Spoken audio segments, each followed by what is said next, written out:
Hey there, future ham radio operators. Welcome to Ham Radio 101. Everything you need to know. I'm here to take you on a quick journey through the fascinating world of amateur radio. So, what exactly is ham radio? Simply put, it's a way for people like you and me to communicate over long distances using radio frequencies. Whether you're talking to someone across town or across the globe, ham radio makes it possible. It's like having your own personal internet before the internet even existed. First things first, why should you get into ham radio? Well, it's not just about talking to people far away, although that's super cool. Ham radio is a fantastic way to learn about electronics and radio theory. You'll also be prepared for emergencies, as ham radios can work when cell towers and the internet are down. Plus, it's a fun hobby that connects you with a global community of enthusiasts. Now, to get started, you'll need a few things.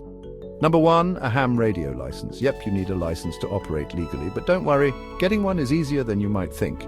You'll need to pass a simple test on basic radio theory, regulations, and operating practices. There are plenty of online resources and local clubs to help you study. Once you've got your license, it's time to get your gear. The essential piece of equipment is, of course, the radio itself. There are handheld radios, also known as HTs, which are great for beginners.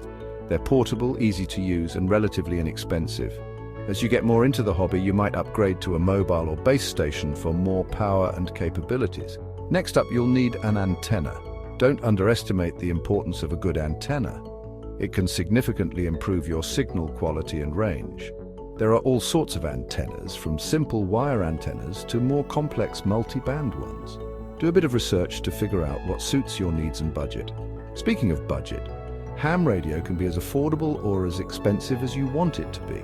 You can start with a basic setup for under $100 or go all out with high-end equipment.